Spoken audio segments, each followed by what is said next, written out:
जय हिंद बच्चों, कैसे हैं आप सब। तो स्वागत है आप सबका IFA डिफेंस एकेडमी के यूट्यूब चैनल पे। तो हमारी पॉलिटी की सीरीज को कंटिन्यू करते हुए बच्चों, आज हम लोग पढ़ेंगे लोकसभा के बारे में। लास्ट वीडियो में हम लोगों ने राज्यसभा के बारे में पढ़ा है, ठीक है, जो पार्लियामेंट का अपर हाउस है। आज हम लोग बेसिकली पार्लियामेंट के लोअर हाउस के बारे में पढ़ेंगे, जो है लोकसभा, या जिसको हम हाउस ऑफ पीपल भी बोलते हैं, ठीक है। देखिए बच्चों, इस हाउस की अगर हम हिस्ट्री की बात करें कि ये हाउस कब एग्जिस्टेंस में आया बेसिकली भारत के अंदर। सो देखिए, ये जो हाउस है इंडिया के अंदर, ये बच्चों आया था कब, जब भारत के अंदर ब्रिटिश क्राउन रूल स्टार्ट हुआ था। जब रिवोल्ट ऑफ 1857 हुआ ना, और फिर 1858 में वो खत्म हुआ था। उसके बाद भारत के लिए जो पहला एक्ट आया था वो था गवर्नमेंट ऑफ इंडिया एक्ट 1858। लेकिन उसके अंदर भारत में लोकसभा का, ये यूं कह लीजिए लेजिस्लेचर का इंट्रोडक्शन नहीं हुआ था। उसके 2-2.5 साल के बाद ही एक और एक्ट आया था बच्चों, जिसका नाम है Indian councils act 1861। Indian councils act 1861। इस एक्ट के अंदर बच्चों इस हाउस का इंट्रोडक्शन भारत में किया गया था, इंडियन काउंसिल्स एक्ट 1861 के अंदर, ठीक है। जब भारत के अंदर लेजिस्लेचर का बर्थ हुआ था, बेसिकली आप कह लो लोकसभा का बर्थ हुआ था, ठीक है। बट आज के लोकसभा से तब की ये लोकसभा बहुत बहुत डिफरेंट थी। इसमें तो कंप्लीटली नॉमिनेशन हुआ करता था जब यहाँ पर आई थी ये। फिर बाद में 1892 में जाके थोड़े से भारत के अंदर इनडायरेक्ट इलेक्शंस इंट्रोड्यूस किए गए थे। फिर 1909 में जाकर कहीं डायरेक्ट इलेक्शंस आए थे, पर तब भी भारत के अंदर सभी लोगों को वोट डालने का अधिकार नहीं था। लिमिटेड एडल्ट फ्रेंचाइज के बेस पर तब भी इलेक्शंस हुआ करते थे, ठीक है। अभी के लिए इंट्रोडक्शन के तौर पे आप इतना याद रखिएगा कि लेजिस्लेचर का जन्म भारत में, या लोकसभा का जन्म भारत में इंडियन काउंसिल्स एक्ट 1861 के अंदर हुआ था बच्चों, ठीक है। चलिए अब इस हाउस के बारे में हम लोग जान लेते हैं, थोड़ा सा स्टार्ट करते हैं चीजों को। देखिए जी, सबसे पहले तो अभी तक हमारे यहाँ पर लोकसभा की जो मैक्सिमम स्ट्रेंथ अलाउड है बच्चों, वो है 550। टोटल स्ट्रेंथ कितनी हो सकती है, तो 550 MP हो सकते हैं टोटल लोकसभा के मेंबर ऑफ पार्लियामेंट बेसिकली। जो 530 कहां से आएंगे, स्टेट से, और 20 कहां से आएंगे, यूटी से। ये इनका डिवीजन है मैक्सिमम का।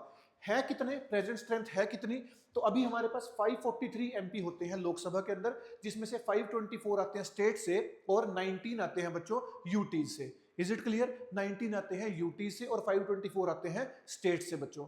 उसके बाद देखिए, एक एंग्लो इंडियन का नॉमिनेशन का एक रिजर्वेशन हुआ करता था बच्चों, जिसके अंदर ना 2 सीटें हुआ करती थी बेसिकली। ये 543 की जगह पहले 545 स्ट्रेंथ हुआ करती थी। बट ये दो जो एंग्लो इंडियंस थे ना, ये नॉमिनेट किया करते थे प्रेसिडेंट के द्वारा। आर्टिकल इनका था 331 बेसिकली। 331 के बेसिस पर 2 एंग्लो इंडियंस को नॉमिनेट किया जाता था राष्ट्रपति के द्वारा लोकसभा के अंदर बेसिकली। बट इसको डिसकंटिन्यू कर दिया था बच्चों by 104th constitution amendment act 2019। 104th amendment act के तहत ये जो 2 एंग्लो इंडियन का रिजर्वेशन था, इसको डिसकंटिन्यू कर दिया गया था। तो अब ऐसा कोई रिजर्वेशन नहीं है एंग्लो इंडियन कम्युनिटी के लिए, और एंग्लो इंडियन कम्युनिटी मेंबर्स अब लोकसभा के अंदर नहीं होते हैं बेसिकली। 17th लोकसभा में कोई एंग्लो इंडियन कम्युनिटी का मेंबर नहीं है बच्चों। Is it clear? तो इस बात को ध्यान रखेंगे। आर्टिकल इसका याद रखना 331, और अमेंडमेंट याद रखेंगे 104th कॉन्स्टिट्यूशन अमेंडमेंट एक्ट से इसको डिसकंटिन्यू किया गया था। Is it clear? ये जब से संविधान लागू हुआ था तब से ही ये चलता आ रहा था बेसिकली, बट यहां पे आके इसको डिसकंटिन्यू किया गया। तो अभी हमारी प्रेजेंट स्ट्रेंथ कितनी है, वो है 543। जो भी मेजोरिटी अभी काउंट होती है, चाहे सिंपल मेजोरिटी हो, स्पेशल मेजोरिटी हो, वो 543 पे काउंट होती है बच्चों, ठीक है। और मैक्सिमम स्ट्रेंथ अलाउड कितनी है अभी तक, वो है 550 बच्चों, ठीक है जी। चलिए आगे देखते हैं। नेक्स्ट है स्टेट रिप्रेजेंटेशन बेसिकली, कि रिप्रेजेंटेशन कैसे होता है। सो देखिए, डायरेक्ट इलेक्शन होता है बच्चों इस हाउस का टेरिटोरियल कॉन्स्टिट्यूएंसी से, यूजिंग यूनिवर्सल एडल्ट फ्रेंचाइज, और first pass the post system से चुनाव होता है। ये मैंने आपको प्रेसिडेंट की वीडियो में बताया था, राज्यसभा की वीडियो में बताया था। देखिए कि हमारे देश के अंदर जो डायरेक्ट इलेक्शंस होते हैं बच्चों, वो होते हैं first past the post system से, जिसमें हम लोग ईवीएम मशीन का यूज करते हैं। और हमारे देश के जितने भी इनडायरेक्ट इलेक्शंस होते हैं, वो होते हैं प्रोपोर्शनल रिप्रेजेंटेशन से, by means of single transferable vote system, PRSTVS बोल देते हैं, जिसके अंदर हम लोग बैलेट पेपर का यूज करते हैं, ठीक है जी। तो डायरेक्ट इलेक्शन किससे होते हैं, FPTP से, ईवीएम का यूज करके। इनडायरेक्ट इलेक्शन किससे होते हैं, PRSTVS से, बैलेट पेपर का यूज करके बच्चों, ठीक है जी। इस बात को ध्यान रखेंगे। तो लोकसभा क्योंकि हाउस ऑफ पीपल है, इसके लिए डायरेक्ट इलेक्शन होते हैं बच्चों। इसी में हमारी सरकार बनती है, कि सेंटर में सरकार किसकी बनती है, वो यही हाउस डिसाइड करता है, ठीक है। तो इसके लिए क्या होते हैं, डायरेक्ट इलेक्शन होते हैं। अच्छा, डायरेक्ट इनडायरेक्ट को याद आप कुछ इस तरीके से भी रखिएगा कि जिस भी लेवल पर भारत में सरकार चुनी जाएगी ना, तो उसके चुनाव हमेशा डायरेक्ट होंगे। चाहे वो गांव के लेवल पे सरपंच के चुनाव हो, शहर के लेवल पे MC के चुनाव हो, स्टेट के लेवल पे विधानसभा के चुनाव हो, या सेंटर के लेवल पे सेंटर की सरकार के चुनाव हो। जहां पर सरकार चुनी जाएगी वो सारे चुनाव क्या होंगे, डायरेक्ट होंगे। इनडायरेक्ट की अगर हम बात करते हैं, तो हमारे देश में प्रेसिडेंट का चुनाव, वाइस प्रेसिडेंट का चुनाव, राज्यसभा का चुनाव, MLCs का चुनाव, ये किस तरीके से होते हैं, ये इनडायरेक्टली होते हैं बच्चों, ठीक है जी। इस चीज को ध्यान में रखेंगे, ठीक है। सो डायरेक्ट इलेक्शन FPTP से, EVM, इनडायरेक्ट इलेक्शन PRSTVS से, और बैलेट पेपर बेसिकली, ठीक है। सो ये डायरेक्ट चुनाव होता है। तो स्टेट्स के टेरिटोरियल कॉन्स्टिट्यूएंसीज में डिवाइड किया जाता है और फिर उनके अंदर डायरेक्ट वोटिंग होती है। सेम यूटीज के हैं, यहाँ से भी डायरेक्ट इलेक्शंस होते हैं बच्चों, as per the union territory direct election to the house of the people act 1965। तो ये यूटीज का एक्ट याद रखेंगे, यूटी एक्ट 1965, जिसके तहत यूटी से भी डायरेक्टली एमपीज को चुना जाने लगा था बच्चों, ठीक है। उसके बाद टर्म की हम बात करते हैं। देखिए राज्यसभा की वीडियो मैंने आपको अच्छे से समझाया था कि कैसे राज्यसभा एक कॉन्टिन्यूइंग हाउस है या परमानेंट हाउस है। यहां पर आप देखेंगे तो लोकसभा एक परमानेंट हाउस नहीं है बच्चों, नॉट ए कॉन्टिन्यूइंग चैम्बर, ठीक है। नॉर्मल टर्म इज 5 इयर्स, वैसे टर्म कितना है, 5 साल का है। From the date of the first meeting post elections, automatically dissolves afterward, ठीक है जी। देखिए कुछ चीज समझाता हूं मैं आपको इसमें लेके, ध्यान से देखेंगे। चलो बेसिक सी चीजें क्लियर करेंगे बच्चों। अभी मैं आपको लोकसभा और राज्यसभा का भी थोड़ा सा डिफरेंस बता देता हूँ, और फिर इलेक्शन बेसिकली सरकार बनती कैसे है और फिर सरकार डिसॉल्व कैसे हो जाती है वो सब हम देख लेते हैं बच्चों, ठीक है। सो देखिए अगर हम पार्लियामेंट की बात करते हैं तो हम जानते हैं कि 2 हाउस है हमारे पास पार्लियामेंट में, ठीक है। एक है लोकसभा और दूसरा है राज्यसभा, है ना। इसको हम लास्ट वीडियो में कवर कर चुके हैं, बट बेसिक चीज देख लेते हैं बच्चों, ठीक है। सबसे पहले तो इलेक्शन की अगर हम बात करें तो इसके लिए होते हैं बच्चों डायरेक्ट इलेक्शंस और इसके लिए होते हैं इनडायरेक्ट इलेक्शन प्लस नॉमिनेशन, है ना। 12 एमपीस में कैसे आते हैं, नॉमिनेशन से भी आते हैं, जिनको नॉमिनेट कौन करता है, प्रेसिडेंट, ठीक है जी, नॉमिनेशन से आते हैं। लोकसभा की टोटल स्ट्रेंथ कितनी है, 543, और इसकी अभी फिलहाल में हमारी प्रेजेंट स्ट्रेंथ कितनी है, 245। अब देखिए सबसे पहले तो ये बात कि सेंटर में सरकार बनती कैसे है भाई। तो देखिए लोकसभा की 543 कॉन्स्टिट्यूएंसीज के ऊपर सभी पार्टियां या जितनी भी पार्टी होती है वो अपना कैंडिडेट उतारती है। जैसे बीजेपी, ये बेसिकली कांग्रेस हो गई, आम आदमी पार्टी, है ना, समाजवादी पार्टी, अपने कैंडिडेट उतारती है जिन भी कॉन्स्टिट्यूएंसी पे इनको लगता है कि ये जीत सकते हैं। अब 543 में से जिस भी पार्टी के 272 एमपी जीत जाते हैं बच्चों, 272 प्लस कह लीजिए, जीत जाते हैं, उस पार्टी की सेंटर में सरकार बन जाती है भाई, ठीक है। तो सरकार किस हाउस में बनती है, लोकसभा के अंदर। राज्यसभा का हाउस की राज्यसभा जो हाउस है उसका सरकार के बनने या गिरने से कोई लेना देना नहीं होता है बच्चों, ठीक है। सेंटर की सरकार से, सेंटर की सरकार बनेगी भी कहां, लोकसभा में। अगर बीच में गिर जाती है सरकार तो गिरेगी भी कहां, लोकसभा के अंदर ही। राज्यसभा का इसमें कोई रोल नहीं होता है, ठीक है। सो अब देखिए क्या है, इस हाउस का जो टर्म होता है, राज्यसभा का जो टर्म है, हाँ जी, वो कितना है, वो है 6 साल का। 6 साल का टर्म है यहाँ पर, लेकिन इनका जो टर्म है वो कितना है, 5 साल का। अब देखिए बच्चों ये हाउस कॉन्टिन्यूइंग हाउस नहीं है, ये हाउस क्या डिसॉल्व हो जाता है, it is subject to dissolution. लेकिन ये जो हाउस है ये परमानेंट हाउस है ना, ये डिसॉल्व नहीं होता है, परमानेंट हाउस है ये। वो परमानेंट क्यों है, क्योंकि उसमें हर 2 साल के बाद 1/3 एमपी रिटायर कर जाते हैं। तो ऐसे 2 साल के बाद 1/3, फिर 2 साल के बाद 1/3, 2 साल के बाद 1/3, तो ये साइकिल बन जाता है पूरा, है ना। तो यहां पर इसलिए वो हाउस क्या है, परमानेंट है। यहां पर क्या है, अगर लोकसभा के जो भी सरकार है अगर उसके 5 साल पूरे हो जाते हैं, है ना, तो सभी के सभी एमपीज का कार्यकाल एक साथ खत्म हो जाता है। तो इसका मतलब पूरे का पूरा हाउस क्या हो गया, डिसॉल्व हो गया बच्चों। क्लियर होगी बात। और अगर ऐसा हो जाता है कि जिस सरकार के पास मेजोरिटी है उसके पास अपनी मेजोरिटी नहीं रहती है, उसके एमपी या तो रिजाइन कर देते हैं या दूसरी पार्टी ज्वाइन कर लेते हैं, कुछ भी ऐसा होता है, तो फिर सरकार बीच में भी गिर सकती है। और अगर सरकार गिर जाती है और दूसरी पार्टी के पास भी मेजोरिटी नहीं होती है तो फिर ये हाउस बीच में भी डिसॉल्व हो सकता है बच्चों। क्लियर होगी बात। इसीलिए ये हाउस एक तो 5 साल के बाद डिसॉल्व हो जाता है अगर सरकार का कार्यकाल पूरा हो जाए। सरकार का कार्यकाल पूरा नहीं हुआ पर सरकार के पास ये मेजोरिटी नहीं रही तो भी ये हाउस बीच में डिसॉल्व हो सकता है बच्चों। Is it clear. तो this house is subject to dissolution, this house is not subject to dissolution, it is a permanent house. Clear sir. चलिए आगे। तो ये इसके टर्म की बात हो गई हाउस के। नॉर्मल टर्म 5 साल का होता है बट परमानेंट हाउस नहीं है, डिसकंटिन्यूइंग हाउस है, मतलब नॉट कंटिन्यूइंग हाउस है, कभी भी डिसॉल्व हो सकता है। अब देखिए एक्सटेंशन कब हो सकता है, कब लोकसभा का कार्यकाल 5 साल से आगे बढ़ाया जा सकता है बेसिकली। सो ये हो सकता है इमरजेंसी के केस में बच्चों। इमरजेंसी केस में कितना, 1 साल के लिए, एक बारी में 1 साल के लिए इस टाइम पीरियड को बढ़ाया जा सकता है during a national emergency under article 352 but can not exceed 6 months after the emergency ends. चलिए वैसे तो इमरजेंसी पे एक डिफरेंट वीडियो बनाऊंगा मैं, नेशनल इमरजेंसी, स्टेट इमरजेंसी के ऊपर, बट अभी के लिए इतना समझ लीजिए कि अगर देश के अंदर नेशनल इमरजेंसी लगी हुई है तो उस केस के अंदर बच्चों हमारी जो लोकसभा है अगर उसके 5 साल पूरे हो रहे हैं तो उसके 5 साल के कार्यकाल को आगे बढ़ाया जा सकता है भाई, ठीक है जी। अब 1 साल के लिए बढ़ाया जा सकता है एक बारी में। ऐसा कितनी बार कर सकते हैं, तो ऐसा कितनी भी बार कर सकते हैं, 1-1 साल करके कितना भी बढ़ाया जा सकता है। Is it clear. तो लोकसभा का कार्यकाल 5 साल से ज्यादा एक ही कंडीशन में एक्सटेंड हो सकता है, और वो है नेशनल इमरजेंसी के केस में, और वो भी एक बारी में 1 साल के लिए, बट एक एक साल करके कितनी बार भी बढ़ा सकते हैं। क्लियर। फिर उसके बाद हम क्वालिफिकेशंस की बात करते हैं इस हाउस की। तो सबसे पहले तो वही है कि सिटीजन ऑफ इंडिया होना चाहिए। अच्छा हाँ, ये पॉइंट रह गया, देखिए, can not exceed 6 months after the emergency ends. अब सपोज इमरजेंसी खत्म हो गई है, इमरजेंसी खत्म होने के 6 महीने बाद ऑटोमेटिकली ये हाउस क्या हो जाएगा, डिसॉल्व हो जाएगा। तो तब तक हमारी इलेक्शन कमीशन का काम क्या होता है कि अगले 6 महीनों के अंदर, इमरजेंसी खत्म होने के 6 महीनों के अंदर अंदर वो अगली लोकसभा का चुनाव कंडक्ट करवा दे। अगर नहीं हो पाया तो 6 महीने के अंदर इस लोकसभा का कार्यकाल तो खत्म हो जाएगा बच्चों। Is it clear?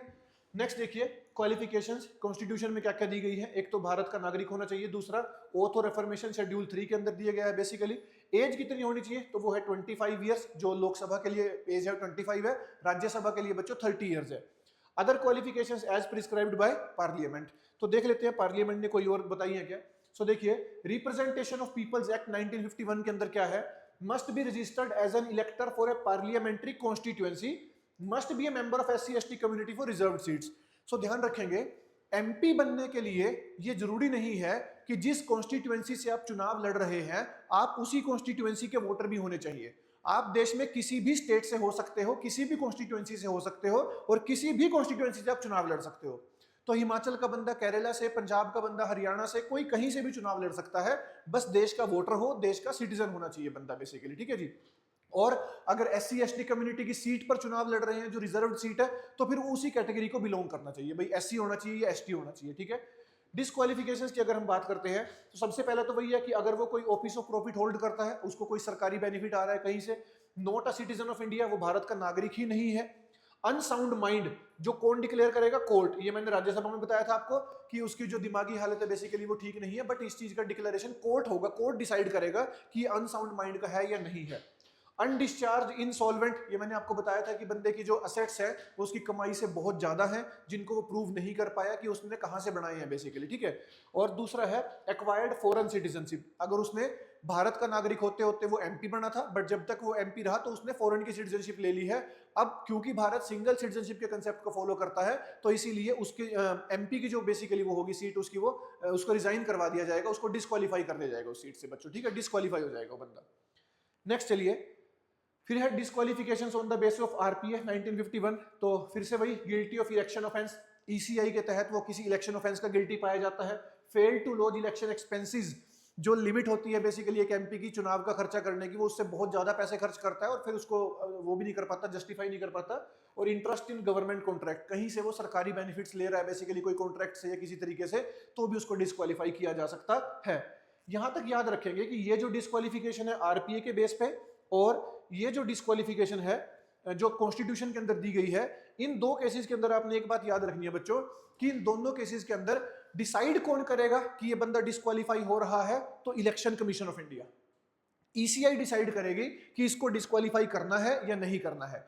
ईसीआई अपनी रिपोर्ट देता है डिस्क्वालिफिकेशन की प्रेसिडेंट को, और ये जो एडवाइस होती है ईसीआई की प्रेसिडेंट को, ये बाइंडिंग होती है प्रेसिडेंट के ऊपर बच्चों। ठीक है। अगर उन्होंने कह दिया कि एमपी डिस्क्वालीफाई होगा तो प्रेसिडेंट को उसको डिस्क्वालीफाई करना पड़ता है, प्रेसिडेंट मना नहीं कर सकते ईसीआई की उस एडवाइस को बच्चों। तो ये एडवाइस बाइंडिंग होती है प्रेसिडेंट के ऊपर। लेकिन अगर हम डिस्क्वालिफिकेशन की बात करते हैं डिफेक्शन के बेस पे, एंटी डिफेक्शन लोग को पढ़ेंगे डिफरेंटली, इसके सारे प्रोविजंस पढ़ेंगे, बट अभी के लिए अगर डिफेक्शन के बेस पे बंदा डिस्क्वालीफाई हो रहा है, डिफेक्शन मतलब वो अपनी पार्टी छोड़कर कोई दूसरी पार्टी ज्वाइन कर लेता है या अपनी पार्टी के खिलाफ वोट डालता है बिल के केस में, तो ऐसे केस में उसके ऊपर क्या लग जाता है, डिफेक्शन लग जाता है बच्चों। ठीक है। तो उस केस में कौन डिसाइड करता है भाई, स्पीकर। ये बात याद रखेंगे, लोकसभा का प्रिसाइडिंग ऑफिसर कौन होता है, स्पीकर। तो इस केस में डिस्क्वालिफिकेशन के कौन डिसाइड करेगा, स्पीकर। इन सभी केसेस में कौन डिसाइड कर रहा है, ECI. Judicially reviewed after Kihoto Hollohan case 1992। ठीक है। अगर किसी बंदे को लगता है कि मेरा गलत डिस्क्वालिफिकेशन हुआ है डिफेक्शन के बेस पे, तो वो कोर्ट जा सकता है, जुडिशियली रिव्यू इसको करवा सकता है। ओरिजिनल एंटी डिफेक्शन में कहा गया था कि जुडिशियल रिव्यू नहीं होगा उसके ऊपर। ग्राउंड्स क्या क्या है, वही वॉलंटरली लीविंग द पार्टी, जिस पार्टी से चुनाव लड़ा था उस पार्टी को छोड़ दिया, किसी दूसरी पार्टी को ज्वाइन कर लिया, और voting contrary to the party direction, अपनी पार्टी के खिलाफ वोट डाल रहे हैं बेसिकली, तो इन ग्राउंड्स के ऊपर उसके ऊपर क्या लग जाएगा बच्चों, डिफेक्शन लग जाएगा भाई। ठीक है। एंटी डिफेक्शन लॉ के तहत ये सब चलता है। नेक्स्ट देखिए, वेकेटिंग ऑफ सीट्स। तो इसमें क्या है, no double membership with state legislature. अगर वो पहले से एमएलए है और अब वो एमपी बन गया है तो उसको एमएलए की सीट अपनी छोड़नी पड़ेगी, डबल मेंबरशिप नहीं हो सकती basically. If not resign with in 14 days parliament seat becomes vacant. अगर रिजाइन नहीं किया है तो पार्लियामेंट की जो सीट है वो वेकेंट हो जाएगी उसकी, फिर वो एमएलए है तो एमएलए रह जाएगा बेसिकली, ठीक है। Seat vacated if subject to disqualification और इफ इलेक्शन डिक्लेयर्ड वॉइड, ठीक है। अगर उसका इलेक्शन वॉइड डिक्लेयर कर दिया गया है तो भी उसकी सीट वेकेंट हो जाएगी, और अगर उसका इलेक्शन को बेसिकली इनवैलिड डिक्लेयर कर दिया या उसने बेसिकली वो डिस्क्वालीफाई हो गया है एमपी, तो भी उसकी सीट क्या हो जाएगी बच्चों, वेकेंट हो जाएगी भाई, ठीक है। तो ये है वैकेंसी ऑफ सीट, किस केस में उसकी सीट वेकेंट हो सकती है। नेक्स्ट है सैलरी और अलाउंस। तो पार्लियामेंट डिसाइड करता है भाई कितनी सैलरी होगी, अलाउंस क्या क्या होंगे। No pension provision in constitution. Pension कब से स्टार्ट की गई थी, 1976 से बच्चों, ठीक है। चलिए इसको तो याद ही रख लेंगे आप। System of elections to Lok Sabha basically, तो कॉन्स्टिट्यूएंसीज कैसे डिसाइड होती हैं। Each state is divided into territorial constituencies for Lok Sabha elections, ensuring uniformity of representation at two levels representation, है ना। The ratio between number of seats and population is same for all intra-state equal representation constituencies within the same state। तो क्या कहा जा रहा है यहाँ पर, ये कहा जा रहा है कि एक स्टेट को अलग अलग टेरिटोरियल कॉन्स्टिट्यूएंसीज के अंदर डिवाइड किया जाता है, और उन सभी टेरिटोरियल कॉन्स्टिट्यूएंसीज के अंदर जो पॉपुलेशन होती है वो सेम रखी जाती है एक सीट के ऊपर बेसिकली, ठीक है जी। कि अगर एक स्टेट के अंदर वैसे ऑलमोस्ट यूनिफॉर्म ही है कि लगभग 10 लाख लोगों पर एक एमपी को चुना जाता है, तो ये ऑलमोस्ट पूरे भारत के लिए ही सेम हो जाती है चीजें, बट कहीं ना कहीं वेरी कर भी सकती है। अब जैसे हरियाणा से आप बात करेंगे तो पॉपुलेशन के बेस पे लोकसभा के 10 एमपी जाते हैं, पंजाब से 14 एमपी जाते हैं, है ना। तो पॉपुलेशन के बेसिस पर है, तो ऐसे हर स्टेट को टेरिटोरियल कॉन्स्टिट्यूएंसीज में डिवाइड किया जाता है depending upon its population. Is it clear. Next देखिए बच्चों, नेक्स्ट है वोटिंग एज। तो ये हम जानते ही हैं 61st कॉन्स्टिट्यूशन अमेंडमेंट एक्ट से वोटिंग एज को 21 ईयर से कितना कर दिया गया था, 18 ईयर्स, है ना। 1989 तक बेसिकली क्या था कि हमारे यहाँ जो वोटिंग एज थी बच्चों वो 21 ईयर्स थी, फिर 21 से घटाकर क्या कर दी गई थी, इसको 18 ईयर्स कर दिया गया था, है ना। इसी अमेंडमेंट में हमारा जो ईसीआई है ना, इलेक्शन कमीशन ऑफ इंडिया, ये पहले बच्चों सिंगल बॉडी हुआ करती थी ECI, election commissioner of India, but इसी अमेंडमेंट में ना इसको भी मल्टी मेंबर बॉडी बना दिया गया था। एक चीफ इलेक्शन कमिश्नर होता है अब हमारे यहाँ पर, और 2 इलेक्शन कमिश्नर्स होते हैं बेसिकली, ठीक है। तो अब ये 3 मेंबर बॉडी है हमारी जो इलेक्शन कमिश्नर है बेसिकली, ठीक है। उसके बाद ये अमेंडमेंट इंपॉर्टेंट है 104th कॉन्स्टिट्यूशन अमेंडमेंट एक्ट 2019। ये रिजर्वेशन को एक्सटेंड करने के लिए शेड्यूल्ड कास्ट और शेड्यूल्ड ट्राइब्स के लिए लोकसभा के अंदर एंड लेजिस्लेटिव असेंबलीज के अंदर अंटिल जनवरी 25, 2030। आर्टिकल कौन सा है, तो एससी के लिए है 330 और एसटी के लिए है 332, ठीक है जी। तो ये आप जानते ही हैं कि 10-10 साल के लिए बेसिकली रिजर्वेशन को बढ़ाया जाता है बच्चों। सो ये जो रिजर्वेशन है हमारा एससी एसटी के लिए 104th अमेंडमेंट से फिर से 10 साल के लिए बढ़ा दिया गया था लोकसभा के अंदर और स्टेट लेजिस्लेटिव असेंबलीज के अंदर। आर्टिकल 330 और 332 इससे रिलेटेड है बच्चों, reservation of SC ST in the Lok Sabha and state legislative assemblies बच्चों, ठीक है जी। तो ये बढ़ा दिया गया था यहाँ पर, तो ये आपको पता ही होना चाहिए कि रिजर्वेशन तो वो 10-10 साल वाला ही चलता है बेसिकली इसमें, ठीक है। तो ये था लोकसभा के बारे में सारा बेसिक डाटा जो आप लोगों को मैंने समझाना था। होप सो कि इसमें कुछ बचना नहीं चाहिए लोकसभा के अंदर अब आप लोगों का कोई भी डाउट। तभी मैंने राज्यसभा लोकसभा के ऊपर 2 अलग अलग वीडियोस बनाई हैं ताकि आप बेसिकली इनको अलग अलग पढ़ के समझ सके, एक बार राज्यसभा को और एक बार लोकसभा को। फिर आप अपने नोट्स बना ही रहे होंगे तो आप इससे अपना कंपेरिजन भी कर सकते हैं बच्चों, ठीक है। इसी के साथ पढ़ते रहिए, मेहनत करते रहिए लगातार बच्चों, एक दिन आएगा जब आपके सपने पूरे होंगे। मिलते हैं अगली वीडियो के अंदर, तब तक के लिए थैंक यू। जय हिंद, जय भारत।